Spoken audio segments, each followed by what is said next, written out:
Hey, yo, man, the Tank haters, Gervonta Davis haters are going through it right now. So we got to give him a little time for bereavement, a little time to grieve. Tank Davis does what he's been doing. He catches another body. On the biggest and brightest stage, Tank continues to be electrifying.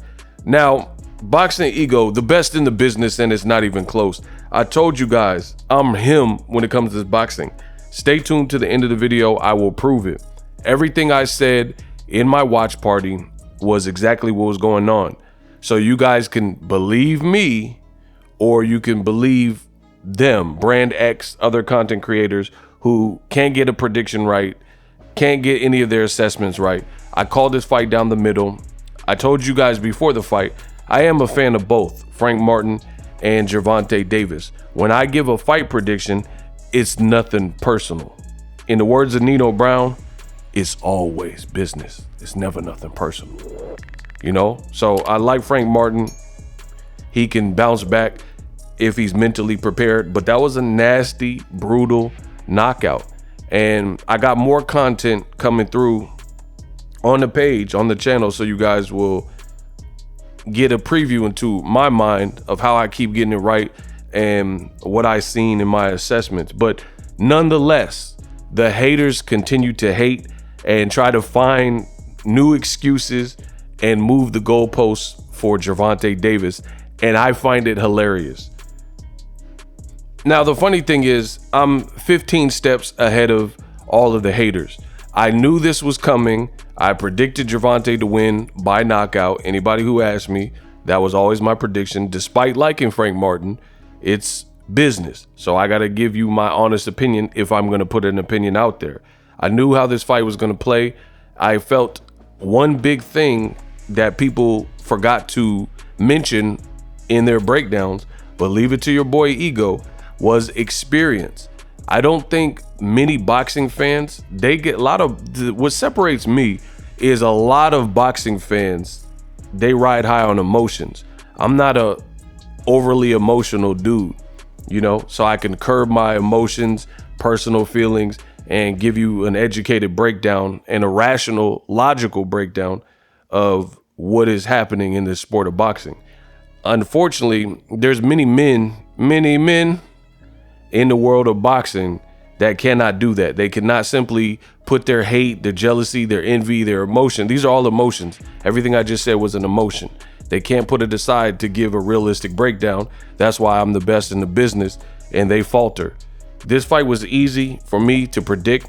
You know, there was an element of danger because a lot of people, they're moving the goalposts now, but a lot of people before the fight said certain things. They said Gervonta Davis doesn't like fighting black fighters. They said he fights, quote unquote, flat-footed Mexicans and Latinos. So they said that was his claim to fame. Guess what? They said he avoided slick black fighters. He just fought a slick black fighter, a southpaw, an in-prime guy, same age, muscle-bound, in shape, got a great support system. Derek James is his trainer. Errol Spence is his promoter, you know, on a big card. And he's all wins, undefeated. Like I said, he's a left-hander. He had all the makings for possibly, I guess, getting something done. Yet, just like everybody else, they came up short when they fought Tank. And this was no exception. You got a guy who has boxing ability, undefeated, all this stuff I just mentioned, and the outcome was the same. It was brutal. Only 2 guys survived a fight with Gervonta Davis. And it's really, to me, one, and that's Pitbull Cruz. And I'm not even making excuses. It is what it is. He survived, but Tank had one hand in there. The other guy was like a 6 or an 8 rounder, and he got dropped a gang of times, and he just was tough and durable. And, you know, Tank probably wasn't as seasoned as he is now, so Tank wasn't able to stop that one other guy. So the haters continue to hate and try to move the goalposts. First, it was Tank doesn't want to fight black fighters. He doesn't want to fight slick fighters. He fought someone, and people kept bringing up Devin Haney and Shakur Stevenson, and I told you before the fight, so this is before the outcome, this fight was more dangerous to me because Frank Martin, he looks like a mentally put together, tough guy, always in shape, always training. He was undefeated. Plus, he's a southpaw. Plus, he carries more power than Devin Haney and Shakur Stevenson. So that presents a completely different puzzle, because if Tank got clipped with, a left hand, maybe that could be interesting. But the way Tank fought him was the perfect style, which I'll further break down on the channel and illustrate what happened and what went wrong for Frank Martin, because he made mistakes in there. A guy like Tank, you're gonna have to fight fire with fire at times. I think Frank, although he was boxing pretty well, I think it's being overstated. His success is being overstated because a lot of you guys don't know what you're looking for. But if you listen at the end of this video, you'll see some highlights from my watch party. So mind you, I don't know what the outcome is gonna be as I'm saying these things, because I'm watching it. I was live hosting a show. There was thousands of people in my Boxing Ego watch party. And it's like we're all watching a movie together and watching everything unfold. So I haven't seen the ending of this movie. There's no scripting or teleprompter, or I don't have any more knowledge than what's available to anybody else. And if you listen, my prediction was what came true, and my assessment came true. I told you Frank Martin was paying too much respect to Tank Davis. He was trying to be fleet-footed and get out of there, and he was using way too much movement and burning himself out, and this was falling into Tank's plan. I told you Frank Martin needed to stay off the ropes. That was not a good position for him to be in against a monstrous left hand and brick hand Gervonta Davis. He kept going, getting backed too easily, too early into the corners. I mean, this just spelled disaster to me, and I was able to channel and see that at an early stage of this fight. Frank Martin was expending a lot of energy, and I call it running in place. You're expending a lot of energy and you think you're getting a lot done, but realistically you're not.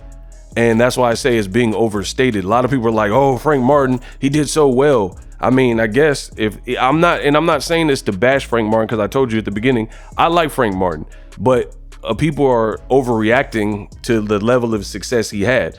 If what he was doing, this is my question to you, riddle me this. If what he was doing was so great, then how come it ended like it did?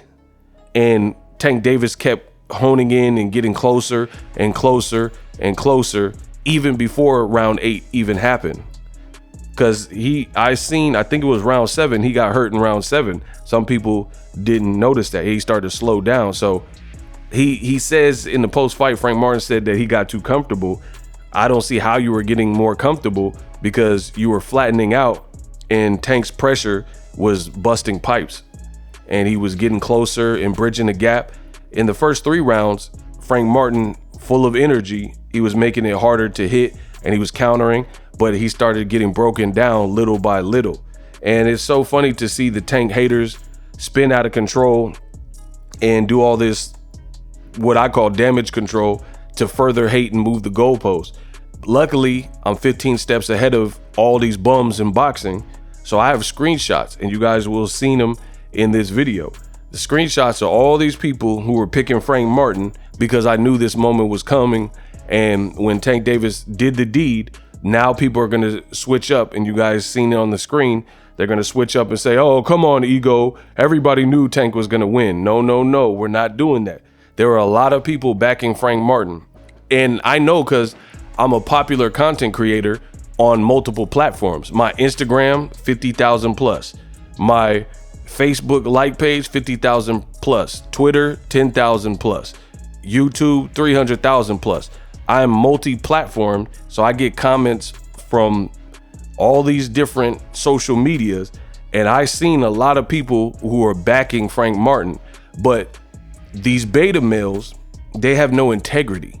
So beta males are going to do beta male things. They're going to be emotional, they're going to lash out, and there's going to be no accountability. And that's exactly what we're seeing. When Tank Davis eliminates and terminates and exterminates the Ghost Martin like a true Ghostbuster, and they even wore the shirts and came out to the theme song, which was hard. Now all of a sudden people are acting like, oh, come on, we need to see him fight Devin and Shakur, and everybody knew he was gonna beat Frank Martin. That is not the case. You guys can look at my old videos and look in the comments. I put some of them up for you guys in this video. There were a lot of people rocking with Frank Martin. He had the look, he mentally is strong, and he just became another victim to Tank Davis. The other thing that I do not understand is you have these same fans that are moving the goalposts, the shapeshifters, and they're saying stuff like, oh, but Frank Martin was winning. He was winning before he wasn't. When has that ever mattered in boxing that you were winning allegedly and then you get brutally knocked out with 2 punches? I mean, I don't even understand how that's a talking point. Oh, Tank was getting exposed and Frank Martin was doing good. Okay, he was doing good, and then what happened? He got knocked out. So people can try to shift it and minimalize it and contort it any type of way they want, but they just look stupid. Tank's the man. He keeps showing his worth and skyrocketing his value in the sport of boxing. The next one will likely be bigger, and I'm all for it. And I try to tell you guys, I told you what was to come. This is the Gervonta Davis era. The other thing that makes no sense with this contingent of fans who are talking about, oh, Frank Martin was outboxing him and all that. All 3 judges had Tank up ahead of the score on the scorecards. So what are you talking about? Frank Martin was destroying Tank and all that, but none of the 3 judges had it scored like that. And needless to say, it's boxing. So even if Tank was down on the scorecards, which I just showed you he wasn't, none of that matters if you brutally knock your opponent out and close the show in 2 punches. So it is what it is. Gervonta came from nothing, continues to defy the odds, and so does Boxing Ego. A lot of people said, I don't know what I'm talking about, and I'm a Tank groupie and all this type of stuff. We weathered that storm, and then once again, another prediction, which is dead smack on. I told you how this fight was gonna look, and before it happened, I told you the mistakes Frank Martin was making. He was backing up too much, burning energy, kept getting backed into the corner, and I told you, Tank's style is carbon monoxide. It's a slow burn, and before you know it, you dead.